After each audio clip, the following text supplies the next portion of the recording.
আসসালামু আলাইকুম বন্ধুরা, আশা করি সবাই সুস্থ আছেন। বন্ধুরা, স্ক্রিনে বর্তমানে আপনারা যুক্তরাষ্ট্রের সামরিক বাহিনীর জন্য আধুনিক একটি ডিরেকশনাল ইনফ্রারেড কাউন্টারমেজাম, সংক্ষেপে যাকে লার্জ এয়ারক্রাফট ইনফ্রারেড কাউন্টারমেজাম বলা হয়, তার দৃশ্য দেখছেন। এটির মডেল নাম্বার হলো AN/AA Q-24B। দেখুন, যুক্তরাষ্ট্রের বিখ্যাত কোম্পানি নর্থ্রপ গ্রুপম্যান কয়েক দশকের গবেষণা করে এটা তৈরি করেছে। এটি বিমানকে ইনফ্রারেড গাইডেড বা হিট সিকিং মিসাইল থেকে রক্ষা করে। বিশেষ করে কাঁধে বহনযোগ্য যে এয়ার ডিফেন্স সিস্টেম রয়েছে, তার যে মিসাইলের হিট সিকার সেন্সর রয়েছে, তাকে অন্ধ করে দেয় এই প্রযুক্তি। বর্তমান পৃথিবীতে উৎপাদনে থাকা এটি একমাত্র ডিরক্যাম সিস্টেম যা আধুনিক ইনফ্রারেড মিসাইলের বিরুদ্ধে কার্যকর। এটি প্রায় ১,৫০০-র বেশি যুক্তরাষ্ট্রের দেশীয় এবং আন্তর্জাতিক বিমানে স্থাপন অলরেডি করা হয়ে গেছে। দেখুন, টেকনিক্যাল কার্যকারিতা সম্পর্কে যদি বলি, তাহলে বিমানের চারপাশে ৫ থেকে ৬টি অ্যাডভান্স টু কালার ইনফ্রারেড এই ইউএভি সেন্সর এগুলো যুক্ত থাকে, যেগুলো যে কোনো ধরনের মিসাইলকে শনাক্ত করার পরই এই সিস্টেমটিকে সরাসরি কমান্ড দেয়, এবং এই সিস্টেমটি কয়েক মিলি সেকেন্ডের মধ্যেই আগত মিসাইলকে সরাসরি শনাক্ত করে। এবং আগত মিসাইলের অগ্রভাগে এই হিট শিকারের জন্য যে সেন্সর থাকে, তার ভেতর ইনফ্রারেড রশ্মি নিক্ষেপ করে, এবং এর কারণে আগত মিসাইল সরাসরি তার দিক নির্দেশনা হারিয়ে ফেলে বা অন্ধ হয়ে যায়। এই জন্য কিন্তু কাঁধে বহনযোগ্য কোনো মিসাইল বা হিট শিকার কোনো মিসাইল দিয়ে যুক্তরাষ্ট্রের বড় বড় যুদ্ধ বিমান বা বড় বড় কার্গো বিমানকে বা যে কোনো ধরনের হেলিকপ্টারকে সহজে ভূপাতিত করা যায় না। এটি বলতে পারেন অনেকটা ইলেকট্রনিক জ্যামিংয়ের মতোই কাজ করে।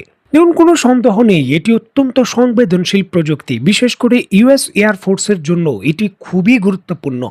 যুক্তরাষ্ট্র তার ১৭টি ফোর্সে বিভক্ত হয়ে ১,৩০০-র মতো ভারী কার্গো লিফটিং বিভিন্ন ধরনের বিমান ব্যবহার করে, যেগুলো নিরাপত্তার জন্য এই সেন্সর সিস্টেম বা এই প্রযুক্তিটি অন্যতম বড় রক্ষা কবচ।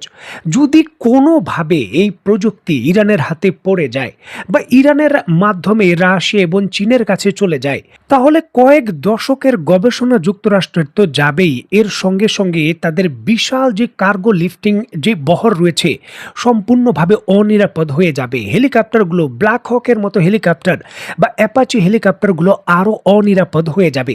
কারণ এই প্রযুক্তি কি করে কাজ করে, তার বিরুদ্ধে চীন, রাশিয়া এবং ইরান তার কাঁধে বহনযোগ্য যে মিসাইলগুলো রয়েছে সেগুলোকে অন্যভাবে প্রস্তুতি করে তার কিন্তু যে দুর্বলতা রয়েছে তা ভেঙে ফেলবে। আর যুক্তরাষ্ট্রের এই আশঙ্কাই কিন্তু সত্যি হয়েছে।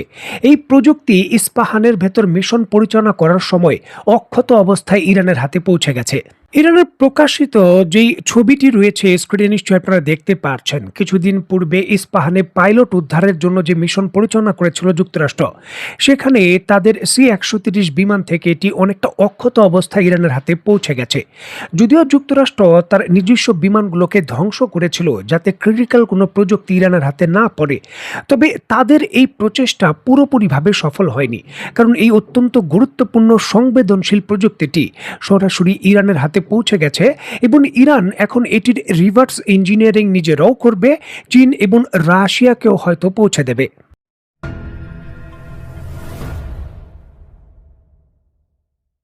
দেখুন, হতে পারে আপনার কাছে সর্বশ্রেষ্ঠ প্রযুক্তি রয়েছে, গোয়েন্দা সংস্থার তথ্য রয়েছে, বিশাল সামরিক বাজেট রয়েছে এবং বিশাল সামরিক বাহিনীও রয়েছে।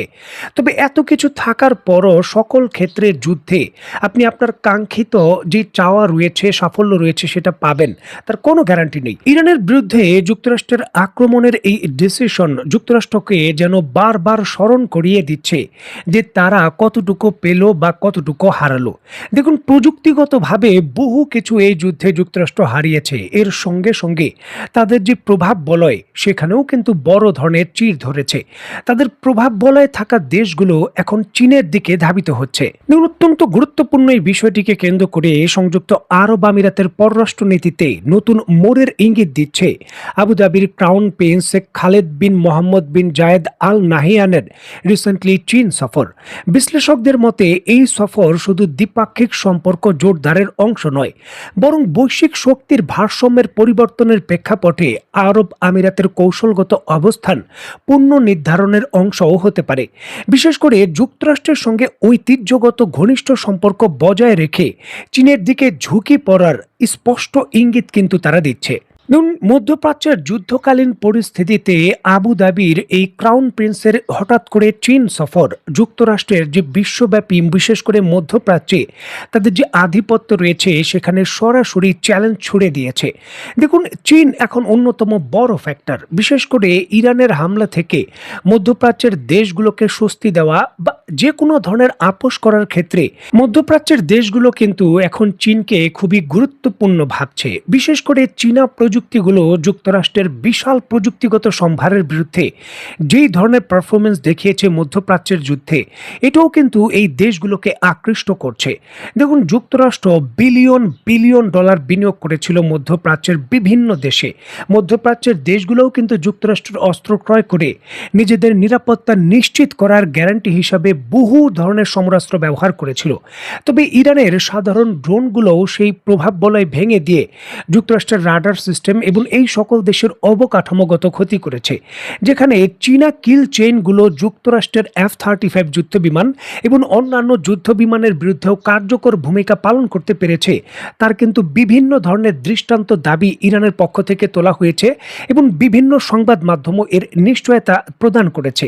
আর এই সকল কিছু মিলেই কিন্তু সংযুক্ত আরব আমিরাত এবং মধ্যপ্রাচ্যের দেশগুলো এখন যুক্তরাষ্ট্রের সাথে সাথে বা যুক্তরাষ্ট্রের পরিবর্তে চীনের অস্ত্র বা চীনের প্রভাব বলয়ে নিজেদের স্বস্তি দেওয়া একটা পরিবেশে তারা যেতে পারবে এমনটা মনে করছে, যেটি যুক্তরাষ্ট্রের জন্য অন্যতম একটি বড় চ্যালেঞ্জ।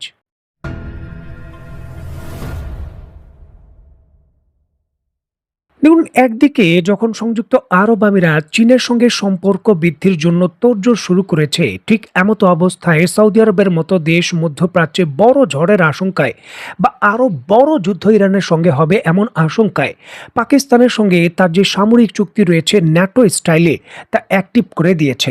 আর অ্যাক্টিভ করার কারণে পাকিস্তান তার বিমান বাহিনীর মাধ্যমে সৌদি আরবে প্রথমবারের মতো তার যুদ্ধ বিমান মোতায়েন করেছে। আন্তর্জাতিক সংবাদ মাধ্যম নিশ্চিত করছে সৌদি আরবের যে কিং ফয়সাল বিমানবন্দর রয়েছে, ঘাঁটি রয়েছে, সেখানে প্রথমবারের মতো পাকিস্তান তার F-17 থান্ডার বিমান এবং এর সঙ্গে হতে পারে F-16 যুদ্ধ বিমানও তারা মোতায়েন করেছে। যদিও এক্স্যাক্টলি সংখ্যাটা বলা হয়নি যে কতগুলো যুদ্ধ বিমান মোতায়েন করা হয়েছে, তবে এর সংখ্যা উল্লেখযোগ্য। পাকিস্তান তার F-17 থান্ডার বহরের একটা বড় অংশ এই সৌদি আরবে মোতায়েন করেছে এমনটা শোনা যাচ্ছে ইরানের বিরুদ্ধে যে কোনো ধরনের সামরিক সংঘাতে এই সৌদি আরবের রয়্যাল ফ্যামিলি এবং তাদের প্রোটেকশন দেওয়ার জন্য।